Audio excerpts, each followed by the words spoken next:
Hello, everybody.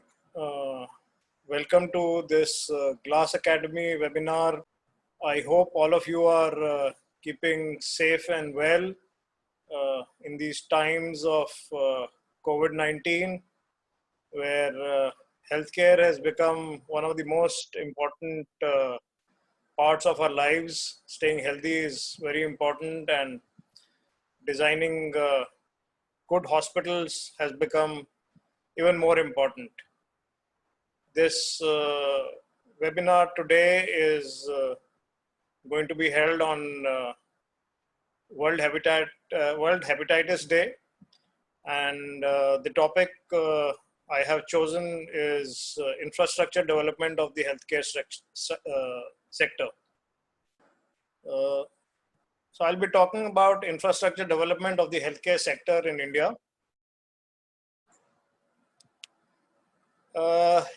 Indian healthcare industry is one of the largest sectors in the country today. It comprises of uh, hospitals, medical equipment, medical tourism, healthcare insurance, clinical trials that are happening now for COVID-19 and otherwise also.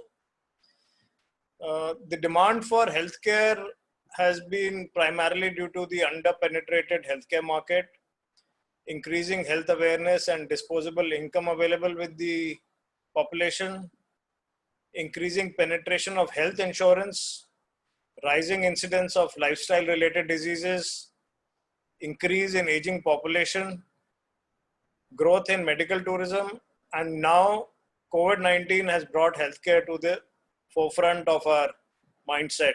It's become really important. This thing is further being fueled by the Ayushman Bharat, which is the world's largest national healthcare program. The scheme is targeted for 100 million families, that's almost 500 million people. The government will launch 150,000 health and wellness centers besides setting up new hospitals and upgrading old ones. This will also see an increase in a number of private hospitals being built and upgraded to cater to this demand. Also, recently the government has announced setting up of infectious diseases wards in all district hospitals and labs at every block level to tackle the COVID-19 like situations in the future. So the demand is going to just go up. The market size for the Indian healthcare industry is expected to reach 8.6 lakh crores by financial year 2022. It's expected to generate 40 million jobs by 2030. The private sector accounts for 3/4 of this total healthcare expenditure. And availability of world-class hospitals and skilled medical professionals makes India a preferred tourism destination for medical tourism. Additional 2 million beds are needed for India to achieve the target of 2 beds per 1,000 people by 2025. The WHO talks actually about the ideal situation being 3 beds per 1,000 people. Additional 1.4 million doctors are required to meet the growing demand. And another reason why medical tourism is so important for the Indian healthcare industry and the opportunities exist because cost of surgery in India is nearly 1/10 of the cost in developed countries.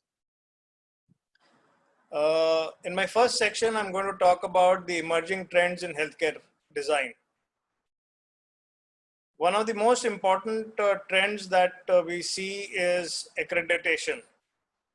To remain competitive in the market, hospitals are opting for external accreditation through the India's NABH, that is the National Accreditation Board for Hospitals, or they are going on for international organizations just like the JCI, which is the Joint Commission International, which is recognized the world over. Accreditation helps improve patient safety and quality of care provided to the patients. With medical tourism being an important driver, many private hospitals aspire to achieve international JCI accreditation.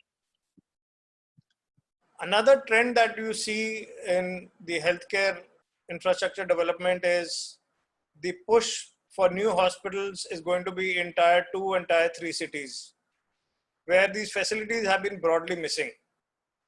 Many corporate hospitals chains are moving into these smaller towns either by constructing their new hospitals on their own, but mostly they are taking over existing hospitals and adopting a hub and spoke model to expand their presence. So they have a large hospital in a tier 1 city like Delhi or Mumbai or Chennai or Calcutta, and then you have smaller setups attached to them in tier 2 and tier 3 cities. In terms of bed mix, the trends have been that in government hospitals, the emphasis has been to provide basic facilities to the poorer sections of society and has primarily focused on large multi-bedded wards. So you have 6-bed wards, 8-bed wards, 10-bed wards. On the other hand, private hospitals provide a combination of multi-bed wards, which is limited to about 15, 20 to 20% of the total bed count, while single occupancy rooms and luxury suites for high-end customers are taking the major chunk of the bed distribution. With the COVID-19 coming in, you will have a bigger push even in government hospitals to have single bedded rooms, because infection control becomes much more easier when it is a single bedded room. Instead of admission and taking care of long stays, the trend has been to ambulatory care or day care in hospitals. With an increasing focus on wellness and short stays for non-critical procedures, ambulatory care centers are coming into prominence. These are being designed to be one-stop shops that provide a range of diagnostic and private services. Technology is taking a very important, playing a very important role in hospitals. E-connectivity is being built into almost all the medical equipments, to patient rooms, to electronic medical records, etc. Use of telemedicine is on the rise, and as we would have seen over the last few months, most doctors are going into teleconsult. So this will help prevent healthcare workers and limit the spread of infection. Even within the building management of the services, IBMS, that is the Intelligent Building Management Systems, are being adopted into the building for optimal utilization and efficiency. Newer technologies are being adopted. You have the concept of hybrid and barn OTs coming in. You have robotic surgery. You have pneumatic tube systems being installed in hospitals to transmit documents, medicines, blood samples, etc. from one point to the other. In terms of new technologies, you have construction technologies. You have BIM, which is building information modeling, being used, pre-engineered buildings coming in, prefabricated buildings coming in, and in the future we would be seeing 3D printed buildings itself. I'll talk about them slightly again in the later part of the presentation. A big trend has been towards green and sustainable buildings.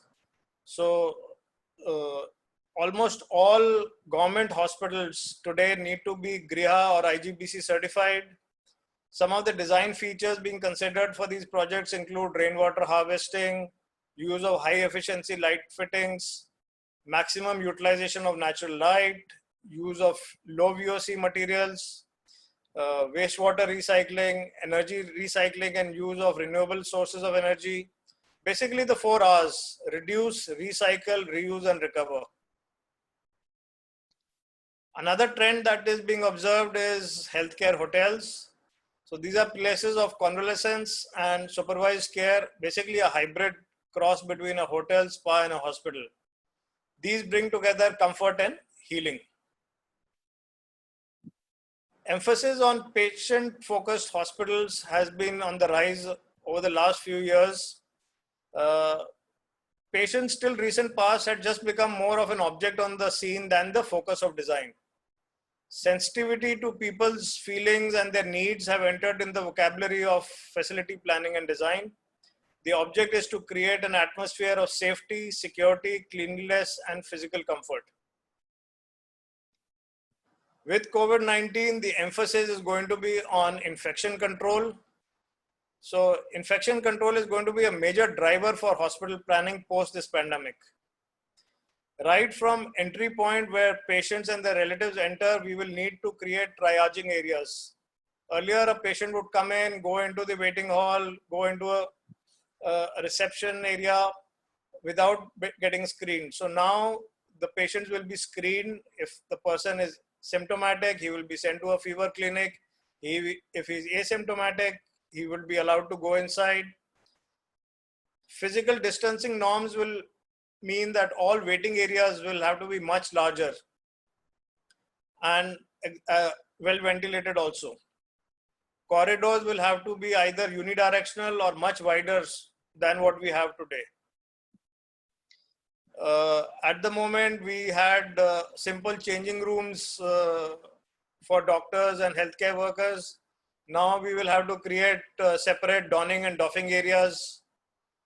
The bed-to-bed distance will have to be rethought. More number of beds with medical gas and oxygen supply on them would have to be considered.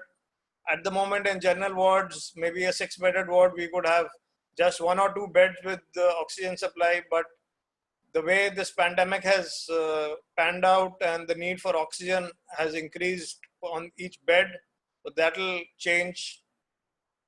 A very important factor about planning is that the possibility to switch from positive pressure to negative pressure rooms. As we all know that a COVID patient has to be kept in a negative pressure room, but we can't have this pandemic last forever. And in normal times, you can't have all the rooms as negative pressure because the running cost of the air conditioning will go up drastically. So we'll have to have systems which can switch from positive pressure to negative pressure. Again, use of technology to trap and kill infections like this virus is use of UVGI lamps in the air conditioning system. Use of antimicrobial touch surfaces will increase like copper, antifungal paints. Increase of use of sensor operated doors and devices will increase. Now I'm going to just talk about the hospital building infrastructure in general. Hospitals, as we know, are complex structures. They are a combination of form, function, services planning, and healthcare requirements. Just as the arteries of a building make up a complex web of functions, the integration and proper planning of various services, be it electrical, plumbing, firefighting, air conditioning, etc., are required for effective running of a hospital. The hospital needs to be planned not only for today, but be flexible to adapt to changing needs of the future. Now, this is something that this pandemic has brought to forth. How do we change spaces in a hospital to adapt to these COVID wards? So if you design for flexibility, it will be much easier to do that at a later stage. A good hospital design becomes crucial element of a patient's healing and comfort and well-being. It can reduce patients' anxiety, accelerate recovery, and promote a sense of well-being. The greatest risk for a patient during hospitals are hospital-acquired infections, medical errors, and falls. So a good hospital design can reduce these risks. Some of the standards that we need to adopt and keep in mind while designing hospitals are the IPHS, which is the Indian Public Health Standards. BIS took out a set of standards in 1984.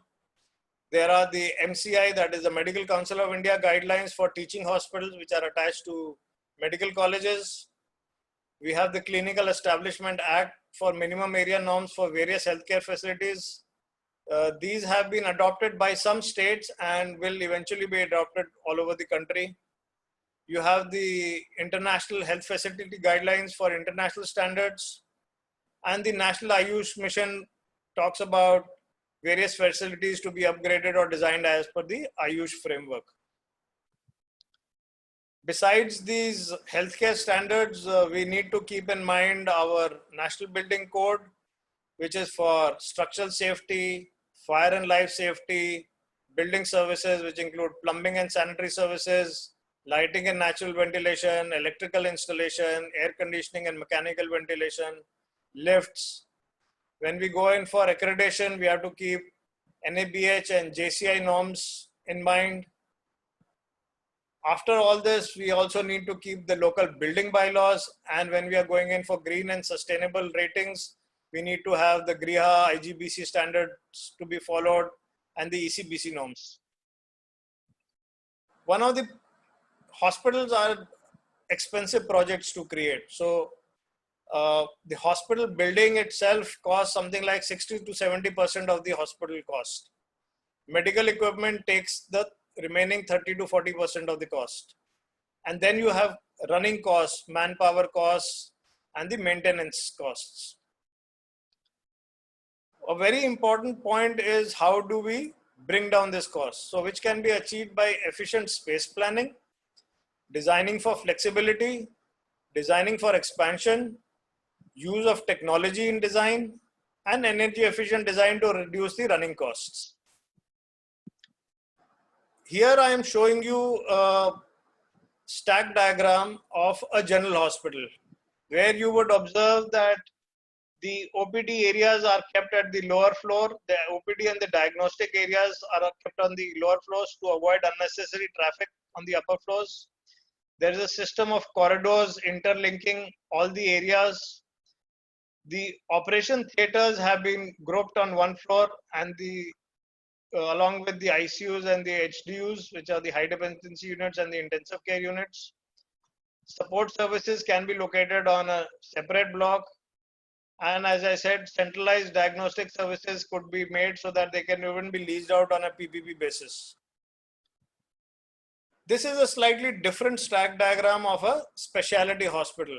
So this is from one of the projects that we did, because usually patients come to a hospital, generally go to the general OPD and then get referred to a specific OPD for a specialty. So in this, we had created on each floor self-sufficient departments. So you had the teaching areas and the doctor's offices on one in the center. You had the OPDs on one side and the wards on the other sides, thereby reducing the amount of travel a doctor or a nurse has to do from their rooms to go to the OPD, come back to their rooms, go to the wards, come back to the room. So the emphasis was to reduce the amount of travel the healthcare workers do, and the patient is anyway being referred from a general OPD, so he knows specifically where to go. So here the OPDs were kept on various floors, their teaching rooms and their wards, all on separate floors. In terms of efficient space planning, one of the examples is that clubbing all the operation theaters together. As we know that when you do a hospital project, the OT floor requires a much more height than the normal floors. Normally we would keep, say, a 3.6 meter height, and for the operation theater, a 4.2 meter height. So if we had kept operation theaters on all the floors, we would need to make the height of all the floors as 4.2 meters. By clubbing the operation theaters, we have made only one floor as 4.2 meters and all the remaining floors as 3.6 meters. Just by making this arrangement, we've been able to reduce the cost of brickwork and etc. on each floor. In terms of design for flexibility, efficient structural grid is of prime importance in any hospital project. The example I'm showing you is a 6.9 meter by 6.9 meter grid, which can be used for an operation theater, which can be used for a 4-bedded ward with a passage, or it can be used for 2 single-bedded wards, or it can be used for 2 consultation rooms with a passage and waiting area in front of it. So selecting a grid, a structural grid, because the use of each area on a hospital, and as you go up the floors and horizontally and vertically changes, a structural grid which can fit into all kinds of systems becomes very important. And why I'm talking about a 6.9-meter grade is NBC says that an area would be considered naturally lit if it is 7 meters from the surface. So it qualifies there also that it is naturally lit and ventilated as per the NBC norms. And the floor heights, as I said, were 3.6 meters for normal floors and 4.2 meters for the operation theaters floors. Design for expansion. So one must think of how the hospital will expand, because not everybody builds up a complete hospital in one go. It might be a 500 bedded hospital.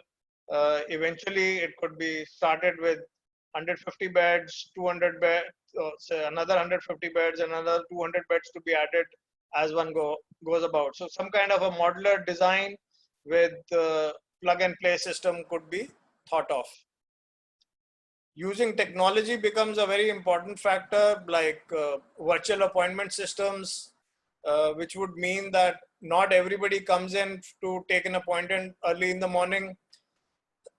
You can uh, assign times when people come in. So with the COVID-19 system coming in, the pandemic coming in, uh, one would like to avoid crowding in the reception areas and the OPD areas. So some kind of a virtual appointment system will help lower the footprint in these areas, which will mean better infection control. And one can think of even using self-service kiosks so that there is minimum interaction between the healthcare workers and the patients. As I had said, use of technology for hybrid and bar noties. Bar noties are where the infection control is done through airflow. You have multiple operation theaters in a single hall. You have hybrid OTs where you have a combination of the MRI machine and the OT in the same room, or you have a combination of a CT scan and the operation theater in the same room. Use of robotic surgeries will go up because of more infection control and better technologies being available and better outcomes of surgeries. Use of pneumatic tube systems is on the rise. This is a system of pipes which connects various parts of the hospital, and there are these modules in which you can keep samples, reports, medicines, and you just insert it into this slot here and program it to wherever it needs to be sent, and through a pneumatic tube system it gets delivered to that area. So reduced manpower requirements. A very important part with the air quality and infection control is the system to do that is pressurization, dilution, filtration, and purification. As it is being seen over the last few months, adoption of purification systems of trap and kill is increasing using UVGI, which is ultraviolet germicidal irradiation, and photohydroiodized oxidation systems are installed in the air conditioning system so that the infection can be trapped and killed before it goes back into the system. Another aspect about hospital design is evidence-based design, which is basically learning from the past experiences and using that knowledge to improve our future projects. We'll talk about visual relief, good acoustic and sound control, patient safety, healing gardens, and good signage. Visual relief, many a time we see hospitals which are very drab. Using colors can help make the environment more cheerful and lively. The patient is anyway very stressed, his relatives are stressed, so we need to create an environment in which they feel more relaxed. So the hospital environment has to be sterile, but it doesn't have to be necessarily looking drab. Also part of visual relief, which can be achieved by bringing in natural light. Most parts of a hospital building should have natural light. Many studies have proven that patients with access to natural light have had faster recovery times. Connect with nature is a very important factor. Large windows and good views help relieve stress. Good acoustic and sound control is very important to reduce stress, reduce noise levels, ensures a good sleep for the patient, which is very important for his recovery. And reduce noise levels not only help patients, but also bring down the stress level in the healthcare workers who are working in that environment. Patient safety is a very important factor. So making a patient feel secure is an important factor in the healing environment. Provision of grab bars in toilets, handrails in corridors are some examples. And patient safety is not only concerning the patient, but it is also ensuring that there are minimal medical errors. So adequate lighting in rooms as well as nursing stations, so that a nurse does not read the prescription wrong. It's very important that these things are taken care of. Uh, Healing gardens are an important factor. A patient needs to be in the most wonderful place in the world. It needs to heal. The hospital must have an architectural environment that can positively contribute to the healing process. Good signage system is critical for any hospital. Hospitals being large buildings with varied functions spread all over, it is important that the patient and their attendants can easily find their way around a hospital. So a good signage system, if you notice this image, so these are these colored markers on the floor which guide you. So you just follow, say, the blue line, and you will be taken to the particular area where that is. Now I'm going to talk about certain specifications to be followed in healthcare design. For public health buildings, wall and floor finishes and other elements require two very basic premises, that they need to be low on maintenance and should not help breed infection. If you have stuff which requires frequent maintenance, you can't have people working in the hospitals all the time. And infection control is a very important factor. So they should not help breed infection. Seamless walls and floors need to be there in clinical areas. Corners need to be coved. Ceramic and vitrified tile finishes, which will help avoid the breeding of infection. Stainless steel counters, and depending on the area, Kota stone, marble, granite floors also can be used.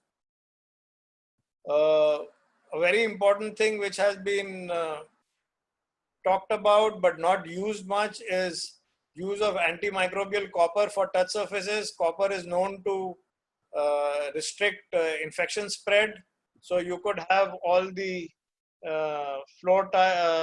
the handles, etc., or other touch surfaces made out of copper. Till now, it has been always discarded because of the high cost.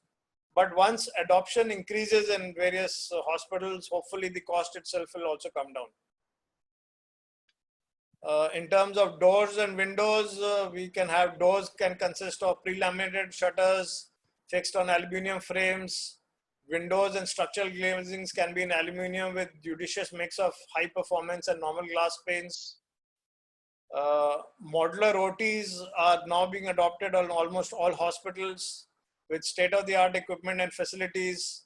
Again, the flooring and walls need to be seamless.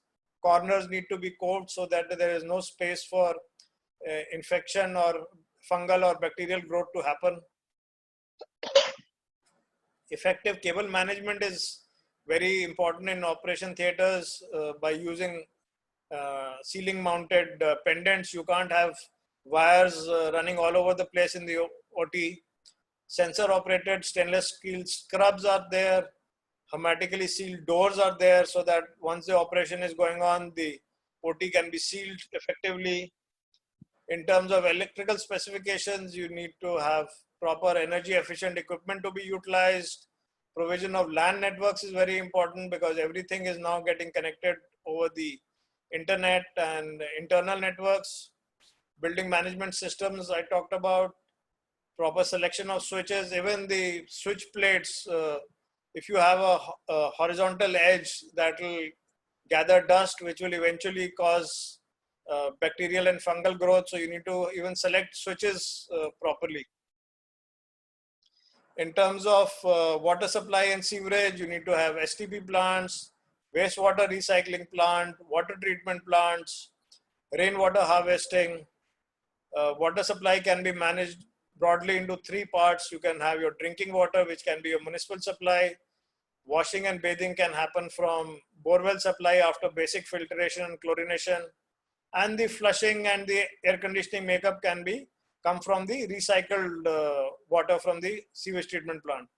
Now you will see that by doing this, your dependence on municipal supply goes down drastically.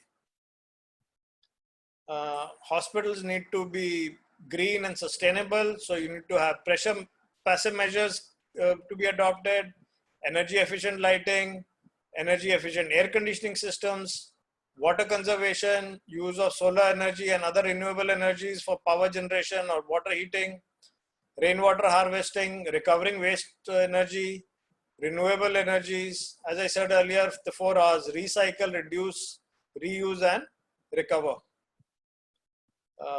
Passive designs can include bioclimatic studies, building orientation, insulating envelope has to be studied, reflective roofs can be adopted, high performance glazing can be adopted in areas that require them. One must keep natural ventilation in mind, and daylighting strategies should be very clearly defined. Emphasis should be on natural light and ventilation in a hospital project. As I had said, the NBC considers that a building is naturally lit and ventilated till 7 meters deep from the edge. If you see this example, this is a large floor plate hospital where only the external edges of the building will be considered to be naturally lit and ventilated. In case there is a power failure, none of these areas will have any light or ventilation.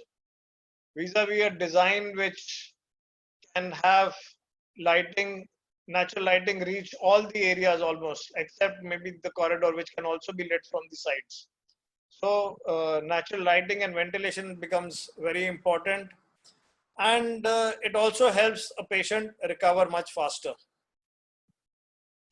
Something that we adopted in one of our projects was the Sanjay Gandhi at the Sanjay Gandhi Hospital. These are these chhajjas over windows. What we did was we put white tiles on top of this chhajja, so the sunlight came and reflected it inside the building. So if you observe this slide here, the roof is naturally lit by sunlight, thereby increasing the amount of light within the room and reducing the amount of lights, artificial lights that need to be on throughout the day, and reducing the electricity bill of the hospital. Efficient systems would include the air conditioning system. One could adopt for radiant floor cooling or heating, high efficiency light fittings to be used, energy recovery, sensor automated controls to be adopted, and the whole building should have an intelligent building management system.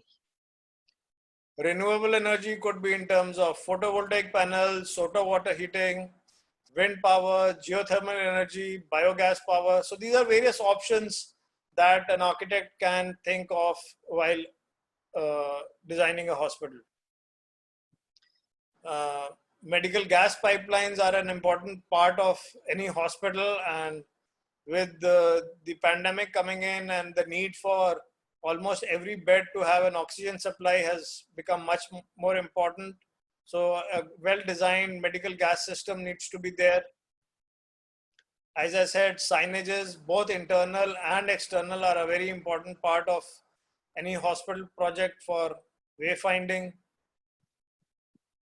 In terms of structural safety, a hospital needs to be designed depending on the area that it is in.